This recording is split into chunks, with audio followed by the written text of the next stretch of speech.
this is an iHeart podcast. Guaranteed human. You know how it's never really about where you're going, it's about who you're going with? The right people can turn any drive into a great memory. That's something Toyota really believes. They design vehicles around real life and real people, the ones who make plans happen and bring everyone together. Inside, everything's built with passengers in mind. Comfortable seating, smart layouts, and space that actually works so everyone can relax and enjoy the ride. There's room for the people, room for the stuff, and room for the moments that happen along the way. Because when people are the destination, your ride is important. Learn more at Toyota.com and find the vehicle that fits your people. Lowe's knows Sundays are for football. So tackle your home improvement projects by Saturday and earn your Sunday with great deals on LG and Bosch appliances, select Bounty and Swiffer cleaning products, and more. Then once your to-do list is done, get ready to kick back, relax, and enjoy the game. Shop in-store or online now and earn your Sunday with help from Lowe's, official partner of the NFL. This is the Late Round Podcast with your host, JJ Zachariason.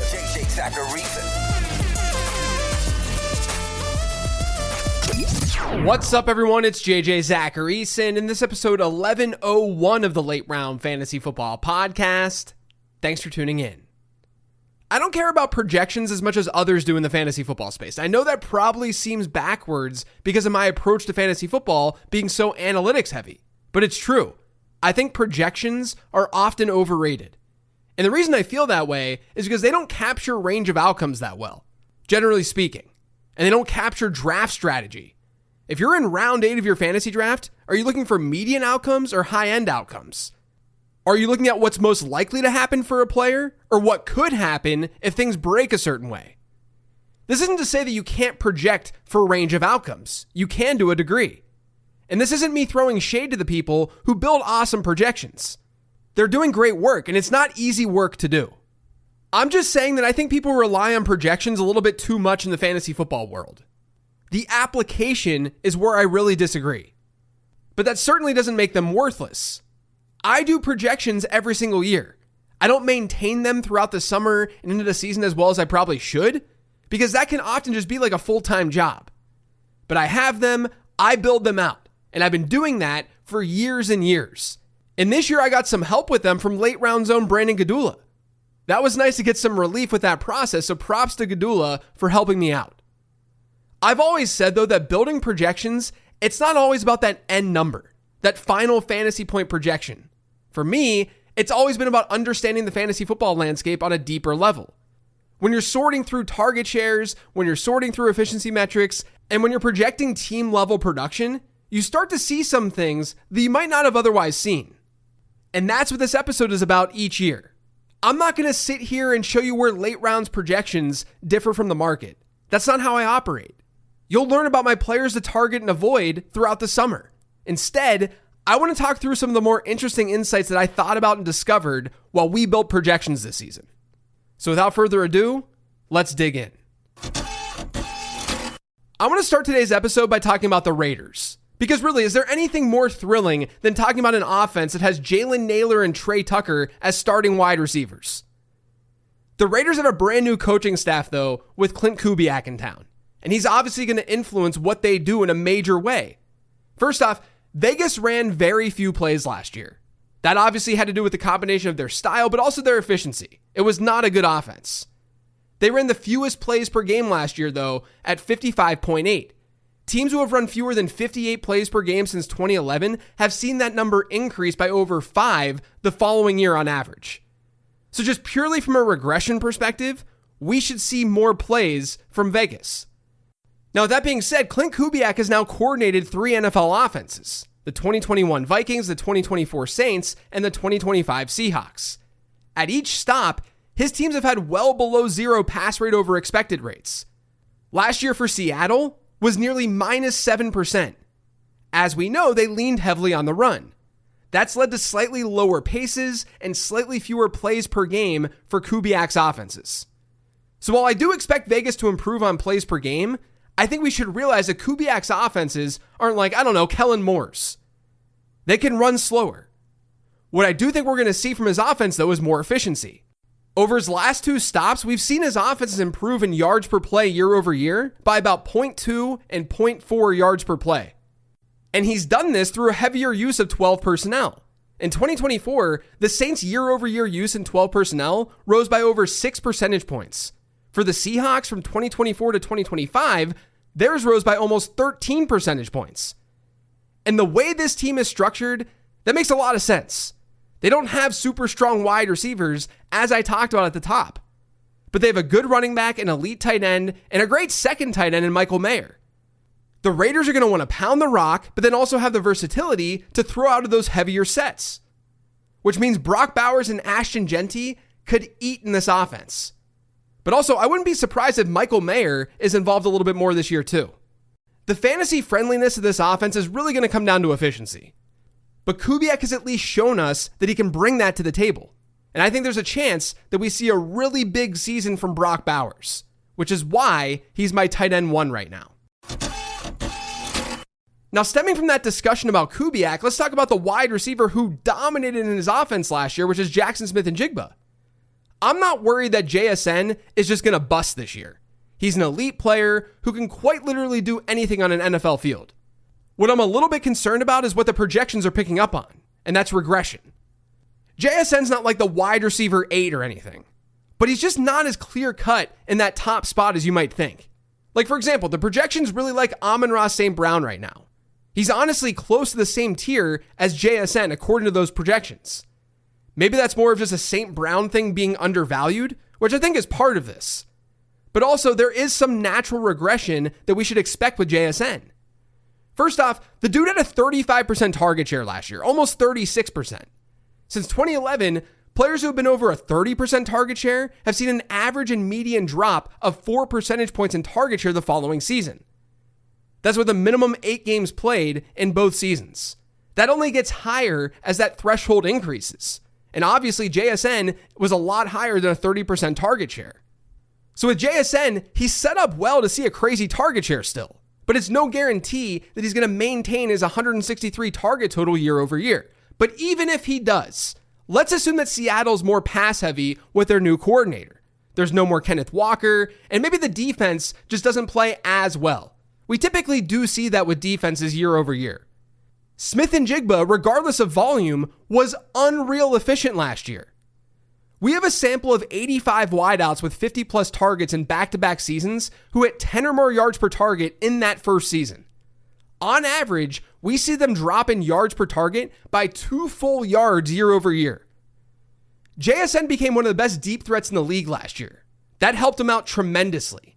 I'm not expecting him to regress to his first 2 season average here. However, he had 11 yards per target last season. Among that same group of players who had 10 or more yards per target in 1 year, roughly 80% of them ended up declining year over year in yards per target. And the players who typically do improve, they're not crazy target hogs. They're more deep threats. I still have JSN ranked as my wide receiver 3, but I do think that Puka Nacua and Jamar Chase, they project better than JSN this year. Just because there's a little bit more room for error. And don't sleep on Amon-Ra St. Brown. The projections really like him. They think that he should be living sort of closer to that JSN tier. I just don't think that we can use Minnesota's 2025 season as the baseline for what we're going to see here in 2026. Kevin O'Connell's been their head coach now for 4 years. During his first 3 seasons, the Vikings averaged almost 64 plays per game, over 5.5 yards per play, almost 2.5 touchdowns per game, and an average pass rate over expected of nearly plus 3%. Last year, their plays per game fell by 12%, their yards per play by 11%, their touchdowns per game by 18%, and their pass rate over expected went to minus 1.2, which was 4 whole percentage points lower than their previous 3-year average. And obviously, this stemmed from poor quarterback play. Now, we don't know exactly what Kyler Murray is going to look like in this offense, but it's pretty easy to say that it's going to look better than whatever the heck it was last year. Minnesota was 4th worst in EPA per dropback last year when they ranked 9th, 16th, and 12th the 3 years prior. And that was across more than just one quarterback. Kyler Murray hasn't given us a ton in recent years, But I'm very hopeful that we're going to see a much better Minnesota offense this season here in 2026. Last year just stands out as such an outlier from what we've seen historically under Kevin O'Connell. People were burned by Terry McLaurin last year, but I'm here to say that McLaurin was still very good at wide receiver. He himself, when healthy, when active, at 30 years of age, was actually pretty awesome. Now, I talked about this on the show this offseason already. I had him as a buy candidate for win now teams in Dynasty. But McLaurin last season had his second best yards per team pass attempt rate of his entire career. He had his absolute best yards per route run rate at 2.22. This was at 30 years old in an offense that had a carousel at quarterback. McLaurin has still only hit a 25% target share once in his career, but I actually think there's a chance that we see that again in 2026. All they did was add Antonio Williams to the wide receiver room. Jaden Daniels is healthy, and David Blau is offensive coordinator now. I remember being at Radio Row this year and we interviewed Josh Johnson on the late round show, but he was very excited about Blau in Washington. We don't know exactly what this is going to look like, but from the interviews that I've watched, I like what I've heard. Blau has talked about the importance of play action, which continues to be a cheat code, disguising his looks, getting creative to confuse defenses, and to use motion. And they've quite literally talked about Terry McLaurin being the centerpiece of this offense. In February, Blau said, quote, "This thing's going to be built around how do we get Terry 10 targets per game?" Considering McLaurin looked the part last year and looking at the competition right now on that team, Jaden Daniels is healthy, I'm in, and projections reflect that too. Arizona's a tough team to wrap my head around right now. On one hand, we saw Jacoby Brissett not only allow Michael Wilson to be fantasy relevant last year and Trey McBride to just put up insane numbers, but he himself was relevant up until the end of the season. The backfield was a mess with injuries, but it was somewhat of a surprise offense for fantasy purposes. Now in 2026, we're looking at a new coaching staff. Jacoby Brissett is probably under center, and then they added Jeremiah Love in the draft. Projecting this team is really not easy. Part of the problem is that last year, the Cardinals were first in the league in pass attempts. Typically, given their pass attempt number, we've seen teams regress by a few pass attempts per game year over year. The majority of them do. If that happens, we're looking at the potential for 50 fewer pass attempts year over year for Arizona. Meanwhile, there's this really weird Michael Wilson problem to solve. Last year, Jacoby Brissett took over in week 6. From week 1 to week 5, Michael Wilson averaged 3.8 PPR points per game. That was along the same lines as Josh Reynolds and Andre Iosivas. Brissett then takes over, and from week 6 onward, Wilson was the wide receiver 11 in fantasy football with 16.4 PPR points per game. We would take that all day long this year. But we have to remember that Marvin Harrison Jr. wasn't totally active and healthy over that time period. Post week 5, Marvin Harrison Jr. ran a route on 80% or more of Arizona's dropbacks in just 3 games, week 7, 9, and 10. He either missed every other game or he was well below that 70% mark, which is not his norm at all. In those 3 games, Michael Wilson scored 9.1, 7.4, and 7.0 PPR points. That was on a 13.8% target share per game rate. To put that another way, all of Michael Wilson's serious production with Jacoby Brissett last year came without Marvin Harrison Jr. being 100%. And say what you want about Marvin Harrison Jr., he clearly has not lived up to the hype. But I think if you were to tell someone that last year, he and Michael Wilson had almost identical yards per route run rates, 1.58 versus 1.59, they'd probably be surprised. Wilson commanded a target on 20% of his routes run. Marvin Harrison Jr., 19%. And remember, there was a large sample here where Michael Wilson was playing without Marvin Harrison Jr. That's why it's hard for me to feel really bullish about Michael Wilson in 2026.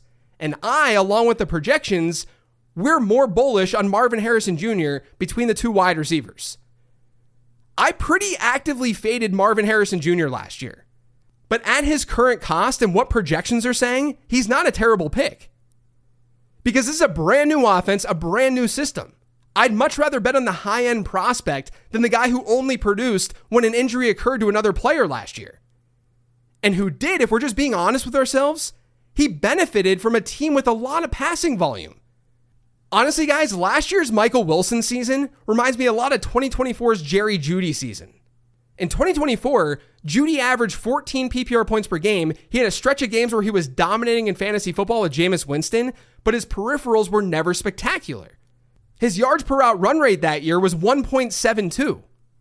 It's not like he got significantly better as a player. And Jeudy also benefited from injuries to his teammates, just like Michael Wilson.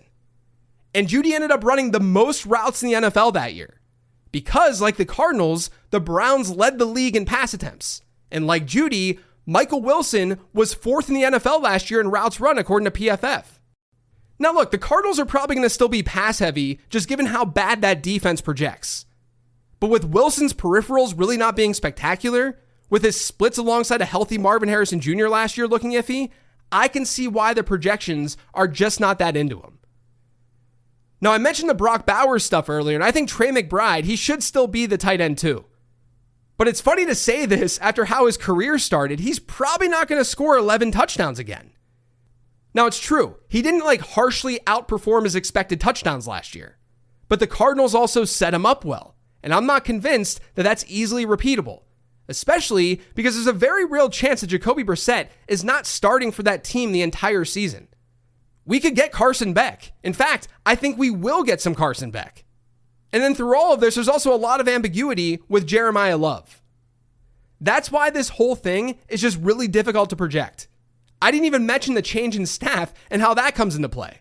I do think we see a more effective run game, and we might see a team that wants to really run the football. They wouldn't have taken Love 3rd overall if that wasn't the case. But this is also a classic case of not getting carried away with just duplicating what that team did during the back half of the 2025 season. There's a lot of change in Arizona, and we can't forget about certain injuries that occurred last year that enabled some of these things to be unlocked.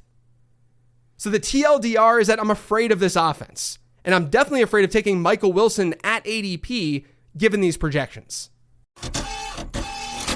You know how it's never really about where you're going, it's about who you're going with? Like, the destination could be totally average, but if the right people are there, it becomes a great memory. Toyota really gets that. Toyota designs vehicles around real life and real people, the ones who bring everyone together and somehow make the drive part of the fun.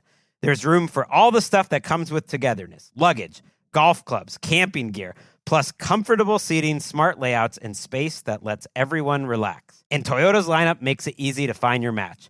The RAV4 is perfect for everyday adventures. The Grand Highlander brings serious space for up to 8, with generous legroom and expansive cargo space. The Highlander also has space for up to 8.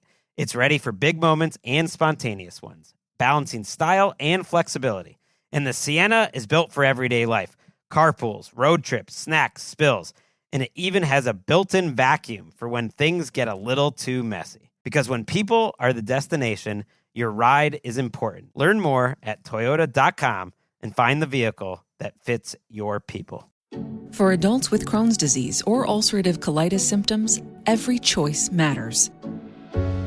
Tremfya offers self-injection or intravenous infusion from the start. Tremfya is administered as injections under the skin or infusions through a vein every 4 weeks, followed by injections under the skin every 4 or 8 weeks. If your doctor decides that you can self-inject Tremfya, proper training is required. Tremfya is a prescription medicine used to treat adults with moderately to severely active Crohn's disease and adults with moderately to severely active ulcerative colitis. Serious allergic reactions, increased risk of infections or lower ability to fight them, and liver problems may occur. Before treatment, get checked for infections and tuberculosis. Tell your doctor if you have an infection, flu-like symptoms, or need a vaccine. Explore what's possible. Ask your doctor about Tremfya today. Call 1-800-526-7736 to learn more, or visit TremfyaRadio.com. I've talked up both Jayden Reed and Josh Downs over the last month, but I want to call them out here because projections show that there's at least some opportunity. Projections are based on median outcomes, and the median outcome for Josh Downs and Jayden Reed is that they continue their slot roles. They don't grow that much from them, and that's it. They're not super relevant in fantasy football. But even with that being the assumption, Reed and Downs are comfortably top 50 wide receivers right now on the projections front. And meanwhile, according to Fantasy Pros average draft position data, Reed is wide receiver 39, Downs wide receiver 45, which means where they're getting drafted right now really isn't that far off from just their median projection. But we know there are non-injury outs for both wide receivers, which doesn't exist for many wide receivers in that range in general. For Reed, we're assuming that Matthew Golden takes a step, he's really able to play consistently in 2 wide receiver sets. For Josh Downs, the only guy in his way in those groupings is Nick Westbrook-Ikhine. There was a fantastic article done by Fantasy Point's Ryan Heath last week on play caller tendencies. And specifically, he looked at play callers who often call plays with 2 or fewer wide receivers on the field at once. We've known for a while that heavier personnel or fewer wide receivers on the field can bring forth higher target shares and better fantasy production for the wide receivers who are actually on the field for those plays, in those situations. Because instead of competing with other wideouts for targets, they're competing with tight ends or running backs. In that article, which everyone should read, hit my Twitter account if you want to see it, I quote tweeted it. But in it, Ryan talks about Christian Watson, who to me has the most established role right now in that Green Bay offense at wide receiver. But he noted that the Packers, when Tucker Kraft was healthy last year, they ran a lot more plays with only 2 wide receivers on the field. That's going to help Watson, there's no doubt. But it's also going to help whoever wins out outside of Watson. And right now, I think throwing that dart at Matthew Golden, it's absolutely fine, despite the fact that I thought he was an overvalued prospect and he didn't do anything last year. But I am still drafting him right now. But because he's an overrated prospect and he didn't do anything last year, what if this is the year that the Packers actually do use Jayden Reed more on the outside? He barely has played in 2 wide receiver sets in Green Bay, so don't get your hopes up. But Green Bay has historically had a lot more depth at wide receiver than they do right now. So for the Packers, I just like the Packers versus their cost because it's a bankable team. Matt LaFleur has had a top half offense in touchdowns per game every year that he's been the head coach there. And none of these guys, including Josh Jacobs, are super expensive. But in front of Jayden Reed is an often injured Christian Watson and a completely unproven entity in Matthew Golden. It's objectively an interesting setup for a guy who's been very, very efficient per route run throughout his NFL career. And with Josh Downs, I may not like the situation as much, but Nick Westbrook-Ikhine is not tough competition. Again, median outcomes show that Reed and Downs are simply slot players. That's what the projection is going to show. But I wouldn't just make that assumption no matter what.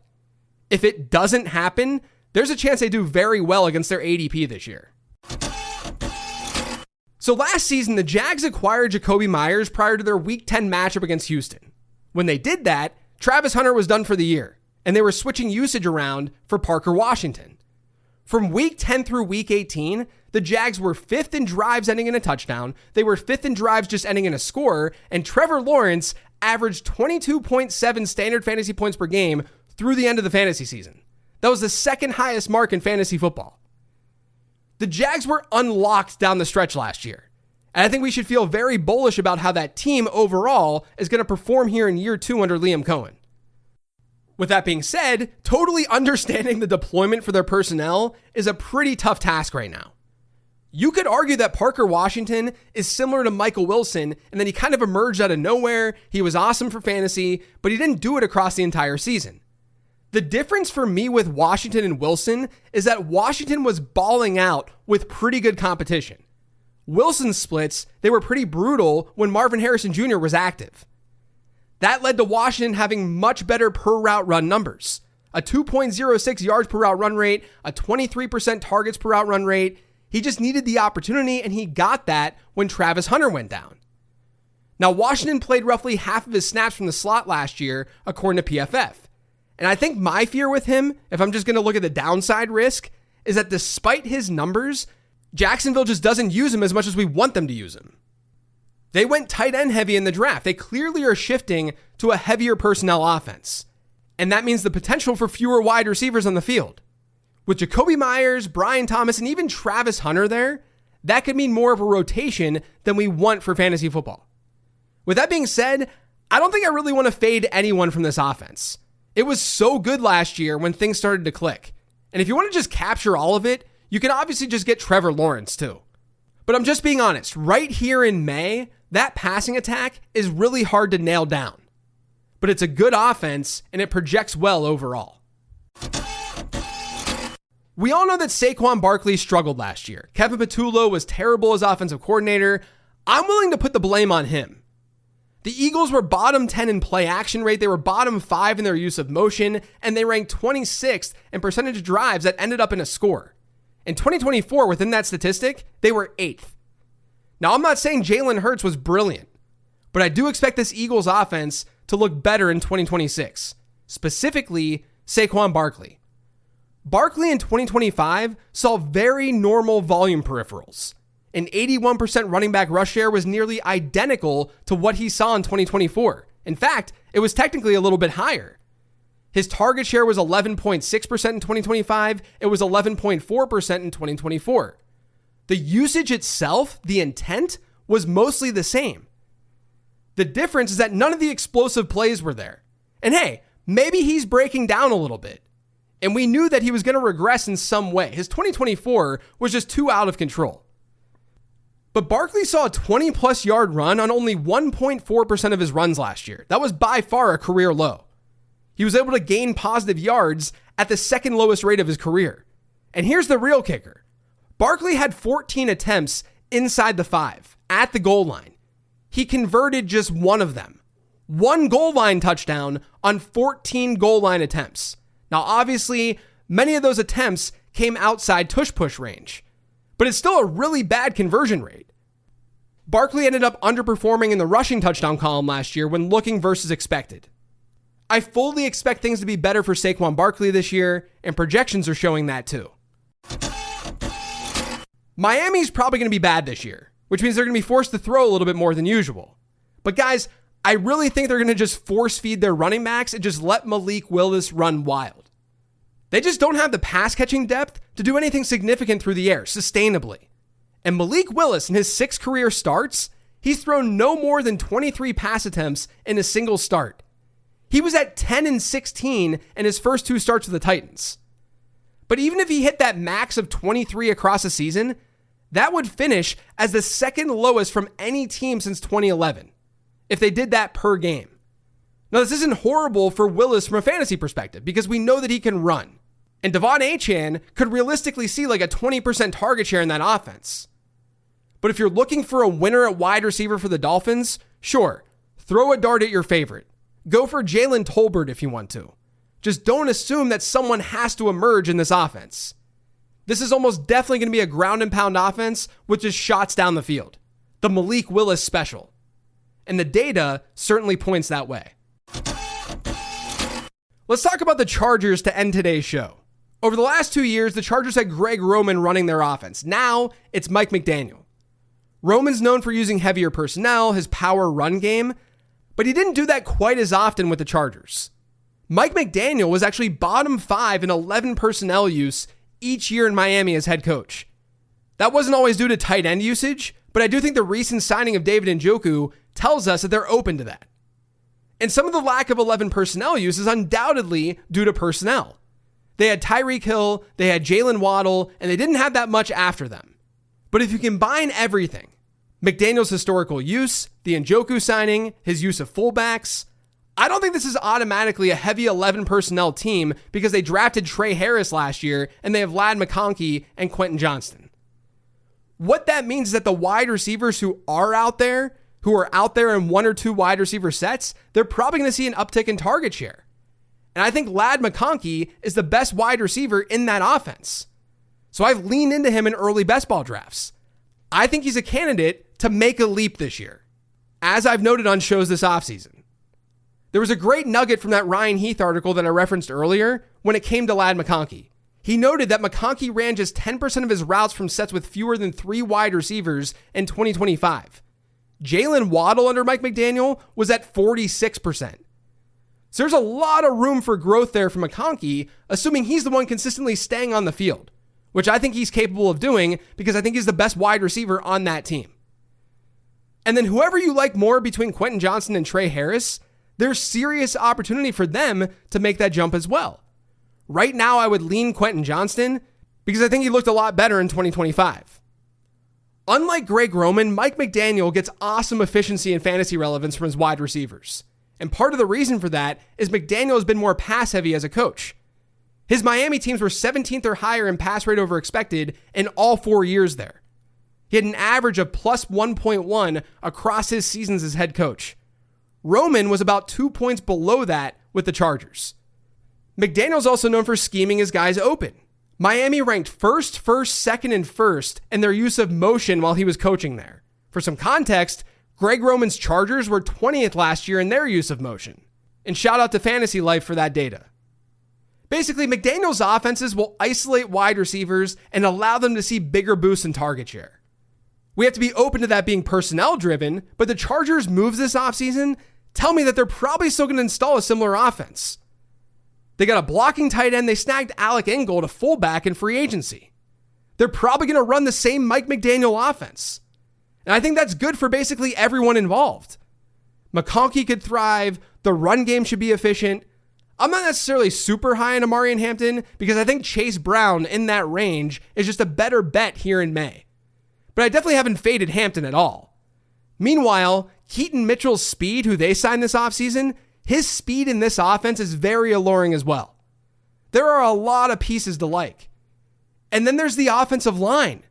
The Chargers are getting Rashawn Slater and Joe Alt back, which should be a massive boost. Alt played a normal number of snaps last year in just 4 games. In those 4 games, Justin Herbert averaged nearly 22 standard fantasy points per game. Outside of those 4 games, Herbert averaged 16.7. Now, it's a small sample, but we all watched the Chargers last year. Herbert finished with the highest quarterback pressure rate in football last year at nearly 44%, according to Next Gen Stats. Now, pressures, they can be quarterback driven. So this isn't all on the offensive line. But that number was 33% the year prior, with the exact same quarterback and the exact same offense. So I'm very much in on this Chargers offense this year. I think there's a chance that they're going to be seriously awesome. So those are my overall notes. There's plenty more to talk about. There's plenty more to discuss. But I wanted to get through some of the more pressing things, or some of the things that I found most interesting. We've got a couple of months to dissect this stuff a lot further. That's it for today's show, though. Thanks to all of you for listening. If you yet subscribe to the Late Round Fantasy Football Podcast, make sure you are by searching for it pretty much anywhere podcasts can be found. And don't forget to follow me on Twitter and on Blue Sky at Late Round QB. Thanks for listening, everyone. As a reminder, the Late Round show will be live on Tuesday at noon this week instead of Wednesday. It's going to hit your feeds then on Thursday as usual. And then on Friday, we've got another episode of Late Round Perspectives. I'll talk to you guys then.